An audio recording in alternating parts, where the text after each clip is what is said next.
নমস্কার, আপনারা দেখছেন শিউলির হেসেল। সকলকে অনেক ভালোবাসা। আজকে আমরা পাবদা মাছের ঝাল রেসিপি তৈরি করব। তার জন্য পাবদা মাছ ভালো করে ধুয়ে জল ঝরিয়ে নিয়েছি, আর মাছের সঙ্গে মেশাচ্ছি নুন, হলুদ গুঁড়ো, লঙ্কা গুঁড়ো। এই গুঁড়ো মশলাগুলো দিয়ে হাত দিয়ে ভালো করে মাছটাকে মাখিয়ে নিতে হবে। আমি হাত দিয়ে মাখাতেই ভালোবাসি মাছ, কারণ চামচ দিয়ে আমার মনে হয় মাখানো যায় না, মানে খুব ভালো করে। যাই হোক, এটা আমার ব্যক্তিগত মতামত, আপনারাও হয়তো সেটা মনে করতে পারেন অনেকে। এইবার সর্ষের তেল মাখাচ্ছি মাছের গায়ে। যে সমস্ত মাছের আঁশ নেই সেই মাছের গায়ে সর্ষের তেল মাখিয়ে নিতে হয়, তাহলে মাছ ভাজার সময় তেল ছিটকায় না। এটা একটা টিপস, আপনারা অনেকেই জানেন। এই মাছটা 10 মিনিটের জন্য ম্যারিনেট করতে দেবো। অন্যদিকে একটা মশলা তৈরি করব সানরাইজের। এটা হলো সর্ষে গুঁড়ো। আমি পুরো প্যাকেটটাই পাত্রের মধ্যে ঢেলে দিচ্ছি। এবার এর সঙ্গে কী কী গুঁড়ো মশলা আমি মেশাচ্ছি সেগুলো একে একে আমি দেখিয়ে দিচ্ছি, আর পরিমাণটাও দেখে নেবেন। নুন দিলাম স্বাদ অনুযায়ী, তার সঙ্গে লঙ্কা গুঁড়ো, জিরে গুঁড়ো, ধনে গুঁড়ো আর হলুদ গুঁড়ো। এই মশলাগুলো, এই শুকনো মশলা ভালো করে চামচ দিয়ে আগে মিশিয়ে নেব, তারপর জল দেবো, পরিমাণ মতো জল দেবো। শুকনো শুকনো মশলা হয়ে আছে, এখানে একটু জল দিয়ে পেস্ট বানাতে হবে। ঠিক কতটা জল আমি দেখিয়ে দিচ্ছি। সামান্য জল, দেখুন ঠিক এতটা পরিমাণ জল দেব, দিয়ে ভালো করে এটাকে মিশিয়ে নেব, একটা পেস্ট বানাবো। তবে এই যে জল দিয়ে মেশাচ্ছি, এটা কিন্তু মেশানোর পর কিছুক্ষণ অন্তত 10-15 মিনিট রাখলে এটা আবার বেশ সর্ষেগুলো বা সমস্ত মশলা একটু ভিজে ফুলে উঠবে, তাতেও বেশ ঘন হবে। তখন আবার একটু জল দিয়ে একটু পাতলা করে মিশ্রণ তৈরি করতে হবে। অন্যদিকে আমি দেখালাম কাঁচা লঙ্কা, টমেটো আর পেঁয়াজ।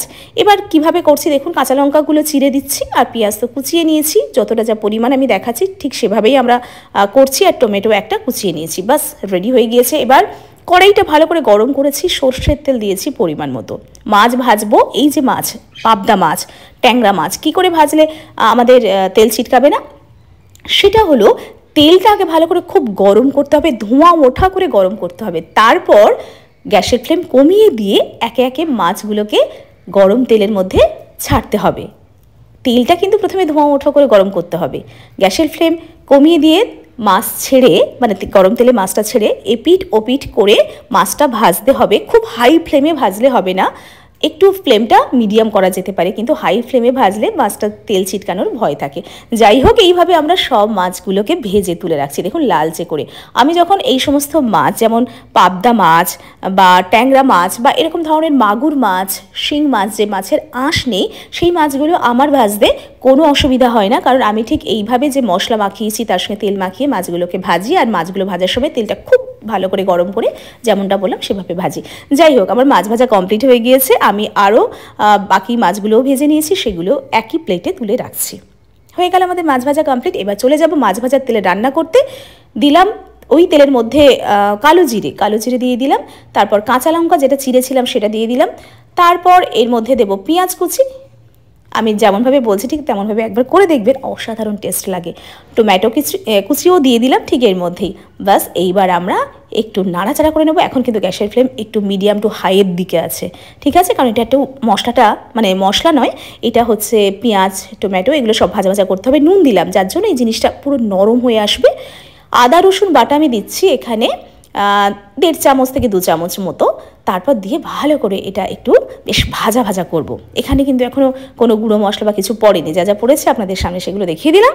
বাস এবার ঢাকা চাপা দিতে হবে, এই কারণে এটা একটু নরম হবে বেশ। তো লো টু মিডিয়াম ফ্লেমের মধ্যেই আমি ঢাকা চাপা দিয়েছি। মাঝে মাঝে কিন্তু দেখতে হবে, আর তেলের পরিমাণ একটু বেশি দেবো যাতে টেস্ট একটু ভালো হয়, আর এই যে সমস্ত যা দিয়েছি পুড়ে না যায়, মানে মশলা তো এখনও দিইনি, যা পেঁয়াজ টমেটো দিয়েছেন পুড়ে না যায়, তার জন্য একটু তেলটা বেশি দিতে হবে। ঢাকা চাপা দিয়ে বেশ নরম করতে হবে, ব্যাপারটাকে বেশ জমিয়ে ফেলতে হবে। তো এটার জন্য একটু সময় লাগবে, খুব সময় লাগবে না, মোটামুটি একটু ধৈর্য ধরেই কাজটা করতে হবে। রান্না তো ধৈর্য ধরে করতে হয়, আর বেশ ভালোবাসা নিয়ে করতে হয়, ব্যাস হয়ে যায়। এবার সবটা যখন আমাদের এই যে পেঁয়াজ টমেটো গলতে শুরু করে দিয়েছে, মানে গলে গেছে, অনেকটাই গলে গেছে, তখনই আমরা ওই যে গুঁড়ো মশলা, সর্ষে গুঁড়ো সবটা যেটা আমরা জল দিয়ে পেস্ট বানিয়েছিলাম সেটা দিয়ে দিলাম, আর বাটি ধোয়া জলটাও দিয়ে দেবো। এটা তো আমাদের বাঙালিদের রান্নার একটা অঙ্গ, তাই না? আমরা বাটি ধোয়া জলটাও দিয়ে দিই, টেস্টটা খুব ভালো হবে।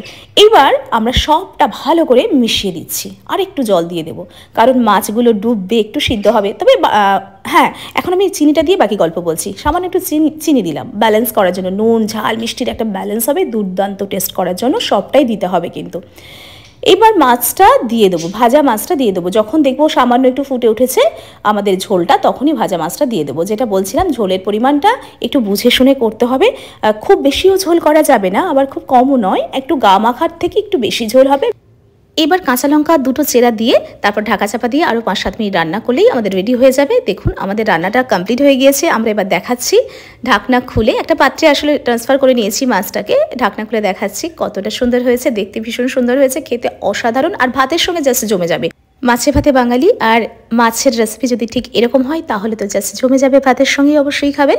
আপনারা এতক্ষণ দেখলেন শিউলির হেসেল। যদি ভালো লাগে অবশ্যই সাবস্ক্রাইব করবেন। শিউলি নস্কর ফেসবুক পেজে চোখ রাখবেন। সকলকে অনেক অনেক ভালোবাসা।